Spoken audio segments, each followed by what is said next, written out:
Welcome to Ajit Sharma classes. तो आज की इस वीडियो में हम लोग बात करने वाले हैं क्लास 10th बिहार बोर्ड के इकोनॉमिक्स के चैप्टर 1 के मोस्ट वीवीआई ऑब्जेक्टिव क्वेश्चन जो बोर्ड एग्जाम 2027 के लिए काफ़ी ज़्यादा महत्वपूर्ण होगा। चैप्टर 1 का नाम हमारा कच्चे है तो अर्थशास्त्र एवं इसके विकास के इतिहास। हमारे चैप्टर का नाम क्या है? तो अर्थशास्त्र एवं इसके विकास के इतिहास का इस चैप्टर का हम लोग मोस्ट वीवीआई ऑब्जेक्टिव क्वेश्चन देखने वाले। तो चलिए बिना देरी के वीडियो को स्टार्ट करते हैं। स्टार्ट करने से पहले अगर आप लोग अभी तक इस वीडियो को लाइक नहीं किए तो लाइक जरूर कर लीजिएगा और इस वीडियो का लिंक अपने दोस्तों के पास शेयर जरूर कीजिएगा और ऐसा ही वीडियो देखने के लिए हमारे चैनल को सब्सक्राइब करना ना भूलिए। चलिए सबसे पहला प्रश्न देखते हैं। पहला प्रश्न क्या बोला?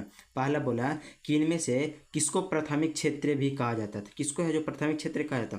ऑप्शन ए सेवा क्षेत्र को, ऑप्शन बी कृषि क्षेत्र को, ऑप्शन सी औद्योगिक क्षेत्र को, ऑप्शन डी इनमें से कोई नहीं। तो किसे है जो प्राथमिक क्षेत्र कहा जाता? तो ऑप्शन बी कृषि क्षेत्र को प्राथमिक क्षेत्र कहा जाता। हम लोग क्वेश्चन नंबर 2 देखते हैं। 2 क्वेश्चन क्या करा? 2 क्वेश्चन करा कि इनमें से कौन से देश में मिश्रित अर्थव्यवस्था, इनमें से कौन सा देश है जहाँ पे मिश्रित अर्थव्यवस्था पाया जाता है? Option A America, option B रूस, option C Bharat, option D इनमें से कोई नहीं। तो कौन सा देश में पाया जाता है? तो ऑप्शन सी भारत में मिश्रित अर्थव्यवस्था पाया जाता है। कहाँ पे? भारत में। क्वेश्चन नंबर तीसरा देखते हैं। तीसरा प्रश्न क्या कह रहा? तीसरा कह रहा कि भारत में योजना आयोग का गठन कब किया गया था? तो भारत में योजना आयोग का गठन कब किया गया था? ऑप्शन ए 15 मार्च 1950 को, ऑप्शन बी 15 सितंबर 1950 को, ऑप्शन सी 15 अक्टूबर 1951 को, ऑप्शन डी इनमें से कोई नहीं। तो भारत में योजना आयोग का गठन कब किया गया था? तो ऑप्शन ए 15 मार्च 1950 को। कब किया गया था गठन? 15 मार्च 1950 को। क्वेश्चन चौथा देखते। चौथा क्वेश्चन क्या करा? चौथा क्वेश्चन करा कि जिस देश का राष्ट्रीय आय अधिक होता है वह देश कहलाता है। तो जिस देश का राष्ट्रीय आय अधिक होता है यह क्या कहलाता है? ऑप्शन ए अविकसित, ऑप्शन बी विकसित, ऑप्शन सी अर्धविकसित, ऑप्शन डी इनमें से कोई नहीं। तो जिस देश का राष्ट्रीय आय अधिक होता है यह क्या कहलाता है? तो ऑप्शन बी विकसित कहलाता। क्या कहलाता? विकसित कहलाता। क्वेश्चन नंबर 5 देखते हैं। 5 क्वेश्चन क्या करा? 5 प्रश्न बोला कि इनमें से किसे पिछड़ा राज्य कहा जाता था? किसे है जो पिछड़ा राज्य कहा जाता? ऑप्शन ए पंजाब को, ऑप्शन बी केरल को, ऑप्शन सी बिहार को, ऑप्शन डी दिल्ली को। तो किसे पिछड़ा राज्य कहा जाता? तो ऑप्शन सी बिहार को पिछड़ा राज्य कहा जाता। किसे कहा जाता? बिहार को पिछड़ा राज्य कहा जाता। क्वेश्चन नंबर 6 देखते। 6 क्वेश्चन क्या करा? 6 क्वेश्चन बोला कि शेयर बाजार की नियामक संस्था है। तो शेयर बाजार की नियामक संस्था कौन सा है? Option A SIDBI, option B SEBI, option C RBI, option D stock exchange. तो शेयर बाजार का नियामक संस्था कौन सा? तो ऑप्शन बी SEBI यानी सेबी है जो शेयर बाजार का नियामक संस्था। क्वेश्चन नंबर 7 देखते। 7 प्रश्न क्या बोला? 7 प्रश्न बोला कि भारत में किस राज्य की प्रति व्यक्ति आय सबसे कम है? तो किस राज्य की प्रति व्यक्ति सबसे कम है? Option A Bihar, option B Bihar, C Punjab, option D Haryana, option D Goa, option C Haryana. तो किस राज्य की प्रति व्यक्ति आय सर्वाधिक है, सबसे कम है? तो ऑप्शन ए बिहार का प्रति व्यक्ति आय सबसे कम है। क्वेश्चन 8 बोले। 8 क्वेश्चन क्या कह रहा कि भारत में नीति आयोग का गठन किस वर्ष किया गया था? तो भारत में नीति आयोग की स्थापना किस वर्ष किया गया था? Option A 1950, option B 1951, option C देखते हैं। Option C 2015, option D 2016। तो नीति आयोग का गठन कब किया गया था? तो ऑप्शन सी 2015 में किया गया था। कब किया गया था? 2015 में। क्वेश्चन 9 देखते हैं। 9 क्वेश्चन क्या करा कि मिश्रित अर्थव्यवस्था का राष्ट्र है। तो मिश्रित अर्थव्यवस्था का राष्ट्र इनमें से कौन सा? Option A Bharat, option B Hungary, option C चीन, ऑप्शन डी अमेरिका। तो मिश्रित अर्थव्यवस्था का राष्ट्र कौन है? तो ऑप्शन ए भारत है। कौन है? भारत है। क्वेश्चन हम लोग 10वां देखते। 10वां प्रश्न क्या बोला? 10वां प्रश्न बोला कि योजना आयोग के सदस्यों की संख्या होती है। तो योजना आयोग में सदस्यों की संख्या कितने होते हैं? Option A 7, option B 8, option C 9, option D 10। तो योजना आयोग में सदस्यों की संख्या कितने होते हैं? तो ऑप्शन बी 8 होते हैं। कितने होते हैं? 8 होते हैं। अब क्वेश्चन हम लोग 11 देखते हैं। 11 प्रश्न क्या बोला? 11 प्रश्न कह रहा कि बिहार में जीवन यापन का मुख्य साधन है। तो बिहार में जीवन यापन का मुख्य साधन क्या है? ऑप्शन ए कृषि, ऑप्शन बी उद्योग, ऑप्शन सी व्यापार, ऑप्शन डी उपयुक्त सभी। तो जीवन यापन का मुख्य साधन क्या है? तो ऑप्शन ए कृषि है। क्या है? कृषि है। क्वेश्चन 12 क्वेश्चन क्या करा कि देश में सब्जी के उत्पादन में बिहार का स्थान है। तो देश में सब्जी के उत्पादन बिहार का स्थान कैमा? ऑप्शन ए पहला, ऑप्शन बी दूसरा, ऑप्शन सी तीसरा, ऑप्शन डी चौथा। तो कैमा स्थान पे आता है? तो ऑप्शन बी दूसरा स्थान पर आता है। सब्जी उत्पादन कैमा स्थान पर आता है? दूसरा स्थान पर आता है। आशा करते हैं कि आप लोग सारा प्रश्न समझ में आ रहा हो। समझ में आ रहा हो तो इस वीडियो को लाइक जरूर कीजिएगा और इस वीडियो के लिंक अपने दोस्तों के पास शेयर जरूर कीजिएगा और ऐसा ही वीडियो देखने के लिए हमारे चैनल को सब्सक्राइब करना न भूलिएगा। चलिए 13 प्रश्न देखते हैं। 13 प्रश्न क्या बोला कि भारत के पड़ोसी देशों में किस देश का प्रति व्यक्ति आय सबसे कम है? तो option A Pakistan, option B Bangladesh, option C Sri Lanka, option D Nepal. तो किस देश का प्रति व्यक्ति सर्वाधिक कम है? तो किस देश का? तो ऑप्शन सी श्रीलंका। किसका? श्रीलंका का। क्वेश्चन हम लोग 15 14 देखते हैं। 14 प्रश्न क्या बोला? 14 प्रश्न बोला कि इनमें से कौन योजना आयोग के पदेन अध्यक्ष होते थे? योजना के पदेन अध्यक्ष कौन होते हैं? ऑप्शन ए प्रधानमंत्री, ऑप्शन बी योजना मंत्री, ऑप्शन सी राष्ट्रपति, ऑप्शन डी इनमें से कौन है? तो कौन होते हैं पदेन अध्यक्ष? तो ऑप्शन ए प्रधानमंत्री होते। कौन होते हैं? प्रधानमंत्री। प्रश्न 15 देखते। प्रश्न 15 क्या बोला कि भारत की आर्थिक व्यवस्था है, तो भारत की आर्थिक व्यवस्था कैसी है? ऑप्शन ए समाजवादी, ऑप्शन बी पूंजीवादी, ऑप्शन सी मिश्रित, ऑप्शन डी इनमें से कौन है? तो भारत की आर्थिक व्यवस्था कैसी है? तो भारत की आर्थिक व्यवस्था पूंजीवादी है। कैसी है? पूंजीवादी है। कैसी है भारत की आर्थिक व्यवस्था? पूंजीवादी है। अब हम क्वेश्चन नंबर 16 देखते हैं। 16 क्वेश्चन क्या करा कि इनमें से कौन से देश के समाजवादी अर्थव्यवस्था, यानी इनमें से कौन सा देश है जहाँ पर समाजवादी अर्थव्यवस्था पाया जाए? Option A Japan, option B रूस, option C Bharat, option D America. तो कौन सा देश में समाजवादी अर्थव्यवस्था पाया जाता है? तो ऑप्शन बी रूस में समाजवादी अर्थव्यवस्था पाया जाता है। कहाँ पे? रूस में। क्वेश्चन नंबर 17 देखते हैं। 17 प्रश्न क्या बोल रहा?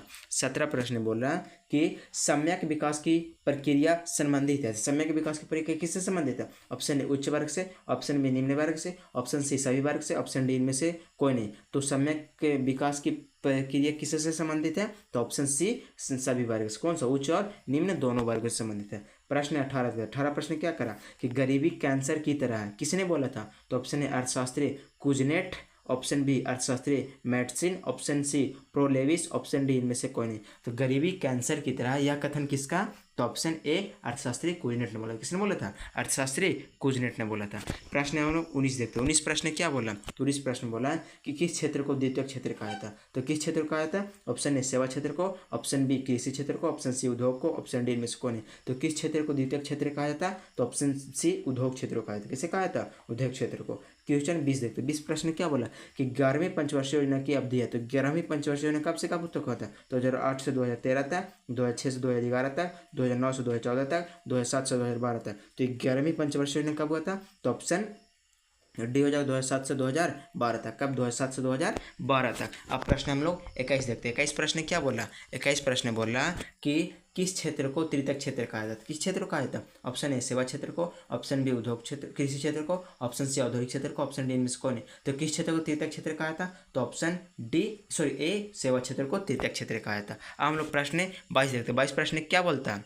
22 प्रश्न कह रहा है कि एक अर्थव्यवस्था का सृजन है। तो अर्थव्यवस्था का सृजन होता है ऑप्शन ए प्राकृतिक संसाधन से, ऑप्शन बी भौतिकी संसाधन से, ऑप्शन सी मानवीय संसाधन से, ऑप्शन डी इनमें से सभी संसाधन होते हैं। तो अर्थव्यवस्था का सृजन किससे होता है? तो ऑप्शन डी कौन हो जाएगा? सभी संसाधनों से। कैसे हो जाएगा? सभी संसाधनों से। क्वेश्चन 23 देखते हैं। इस प्रश्न क्या बोला कि राष्ट्रीय विकास परिषद का गठन हुआ था। तो कब हुआ था राष्ट्रीय विकास परिषद का गठन? ऑप्शन 1951 में, ऑप्शन 1952 में, ऑप्शन सी 1954 में, ऑप्शन डी 1956 में। तो राष्ट्रीय विकास परिषद का गठन कब किया गया था? तो ऑप्शन सी कौन सा हो जाएगा? ऑप्शन बी 1952 में किया गया था। कब किया गया था? 1952 में किया गया था। अब प्रश्न हम लोग 24 देखते हैं। 24 प्रश्न क्या बोला? 24 प्रश्न बोला कि किस अर्थव्यवस्था में उत्पादन के सभी साधनों का पर किसी व्यक्ति या निजी संस्था का अधिकार होता है? तो किस अर्थव्यवस्था में होता है? ऑप्शन ए पूंजीवादी अर्थव्यवस्था, ऑप्शन बी समाजवादी अर्थव्यवस्था, ऑप्शन सी मिश्रितवादी अर्थव्यवस्था, ऑप्शन डी इनमें से कोई नहीं। तो किस अर्थव्यवस्था में होता है? तो ऑप्शन ए पूंजीवादी अर्थव्यवस्था में। किस में होता है? पूंजीवादी अर्थव्यवस्था में होता है। अब हम क्वेश्चन नंबर 25 देखते हैं। 25 प्रश्न क्या बोल रहा है?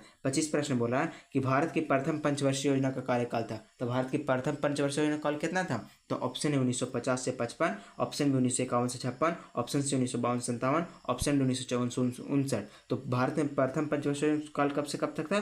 तो 1951 से 1956 था। अब क्वेश्चन 26 है। 26 प्रश्न क्या बोला कि आर्थिक संरचना का एक मुख्य अंग है। तो आर्थिक संरचना का एक मुख्य अंग कौन सा होता है? ऑप्शन ए शिक्षा, ऑप्शन बी स्वास्थ्य, ऑप्शन सी यातायात, संचार, ऑप्शन डी इनमें से सभी। तो कौन सा है जो आर्थिक संरचना का एक मुख्य अंग माना जाता है? तो ऑप्शन डी। किसे माना जाता है? ऑप्शन डी, यानी सभी को आर्थिक संरचना का एक मुख्य अंग माना जाता है। क्वेश्चन नंबर 27 देखते हैं। 27 प्रश्न क्या बोला कि आर्थिक क्रियाओं का उद्देश्य होता है। तो आर्थिक क्रियाओं का उद्देश्य क्या होता है? ऑप्शन ए जीविकोपार्जन, ऑप्शन बी मनोरंजन, ऑप्शन सी ए और बी दोनों, ऑप्शन डी इनमें से कोई नहीं। तो किसका क्या उद्देश्य होता है? तो ऑप्शन ए जीविकोपार्जन होता है। क्या उद्देश्य होता है? जीविकोपार्जन। अब प्रश्न 28 देखते हैं। 28 प्रश्न क्या बोला कि पशुपालन एवं मत्स्य पालन किस क्षेत्र का अंग है? तो पशुपालन मत्स्य पालन किस क्षेत्र का अंग है? ऑप्शन है प्राथमिक क्षेत्र का, ऑप्शन बी द्वितीय क्षेत्र के, ऑप्शन सी तृतीय क्षेत्र के, ऑप्शन डी में से कोई नहीं। तो किस क्षेत्र का अंग है? तो ऑप्शन ए प्राथमिक क्षेत्र का अंग। किसका? प्राथमिक क्षेत्र का अंग। अब हम क्वेश्चन नंबर 29 देखते हैं। 29 प्रश्न क्या बोल रहा है?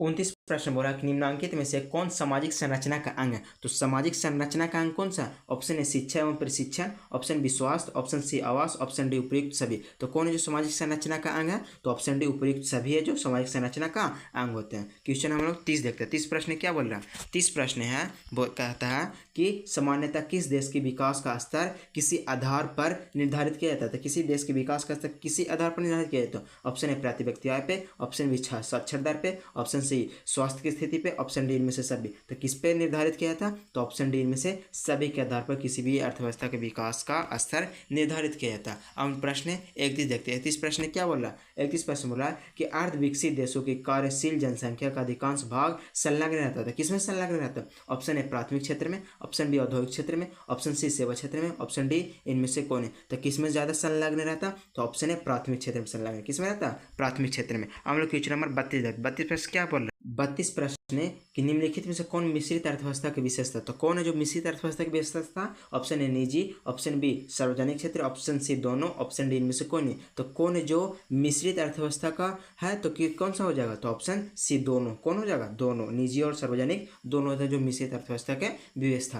क्वेश्चन नंबर 33 क्वेश्चन क्या करा कि स्वतंत्रता प्राप्ति के बाद भारत का मुख्य आर्थिक उद्देश्य क्या था? तो क्या था भारत का मुख्य आर्थिक उद्देश्य? ऑप्शन ए तीव्र आर्थिक विकास, ऑप्शन बी उत्पादन रोजगार सृजन, ऑप्शन सी निर्धनता निवारण, ऑप्शन डी उपयुक्त सभी। तो क्या उद्देश्य था? तो ऑप्शन डी उपयुक्त में से सभी उद्देश्य था। हम लोग क्वेश्चन नंबर 34 देखते हैं। 34 प्रश्न क्या बोल रहा है? 34 प्रश्न बोलता है कि बिहार के आर्थिक पिछड़ापन का प्रमुख कारण है। तो बिहार का आर्थिक पिछड़ापन का प्रमुख कारण क्या है? ऑप्शन ए जनसंख्या में तेजी से वृद्धि, ऑप्शन सी कृषि पर अत्यधिक जनभार, ऑप्शन सी बाढ़ एवं सुखाड़ का प्रकोप, ऑप्शन डी उपयुक्त सभी। तो बिहार में आर्थिक पिछड़ापन का मुख्य कारण क्या? तो ऑप्शन डी उपयुक्त में से सभी है जो बिहार के आर्थिक पिछड़ापन का मुख्य कारण माना जाता है। अब क्वेश्चन नंबर 35 है। 35 प्रश्न क्या बोल रहा है कि आर्थिक विकास की माप के लिए सबसे उपयुक्त सूचकांक है। तो आर्थिक विकास की माप के सबसे उपयुक्त सूचकांक किसे माना जाता है? ऑप्शन ए राजकीय आय को, ऑप्शन बी प्रति व्यक्ति आय को, ऑप्शन सी राजनीतिक स्थिति को, ऑप्शन डी इनमें से कोई नहीं। तो किसे माना जाता है? तो ऑप्शन बी प्रति व्यक्ति आय को माना जाता है। किसे माना जाता है? प्रति व्यक्ति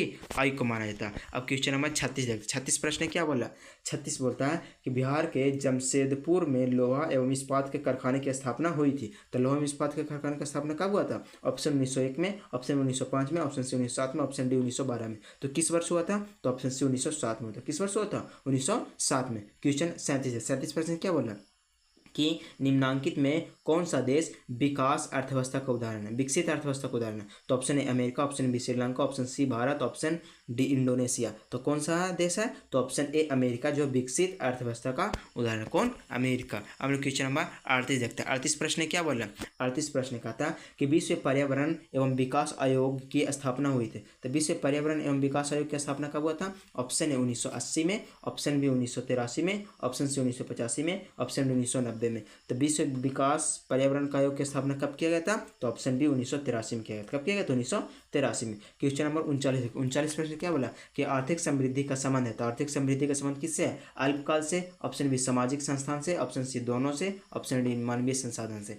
तो किससे संबंधित है? तो ऑप्शन बी हो जाए। किससे संबंधित है? तो सामाजिक संस्थाएं से। किससे? सामाजिक संस्थाएं से। हम क्वेश्चन नंबर 40 देखते हैं। 40 प्रश्न क्या बोल रहा है? 40 प्रश्न बोलता है कि आर्थिक विकास का गैर आर्थिक कारक कौन है? तो आर्थिक विकास का गैर आर्थिक कारक कौन होता है? ऑप्शन ए प्राकृतिक संसाधन, ऑप्शन बी सामाजिक संस्थाएं, ऑप्शन सी तकनीकी विकास, ऑप्शन डी इनमें से कौन है? तो आर्थिक विकास का गैर आर्थिक कारक होते हैं। कौन सा होते हैं? तो ऑप्शन कौन सा हो जाएगा? ऑप्शन बी सामाजिक संस्थाएं होते हैं। कौन सा होता है? सामाजिक संस्था। इसका उत्तर आप लोग कमेंट करके जरूर बताइए। क्वेश्चन में 41 का जीवन की भौतिक गुणवत्ता का सूचक है। तो जीवन की भौतिक गुणवत्ता का सूचक कौन होता है? ऑप्शन ए जीवन प्रत्याशा, ऑप्शन बी शिशु मृत्यु दर, ऑप्शन सी मौलिक साक्षरता, ऑप्शन डी उपयुक्त में से सभी। तो इसका उत्तर आप लोग कमेंट करके जरूर बताइएगा। आशा करते हैं कि आप लोगों को ऊपर में सारा के सारा प्रश्न समझ में आया होगा। तो इस वीडियो को लाइक जरूर कीजिएगा और इस वीडियो के लिंक अपने दोस्तों के पास शेयर जरूर कीजिएगा ताकि आपका दोस्त भी इस वीडियो से पढ़ के लाभ उठा पाए। और ऐसा ही वीडियो देखने के लिए हमारे चैनल को सब्सक्राइब करना ना भूलिएगा। मिलते हैं अगले में, तब तक के लिए जय हिंद, धन्यवाद।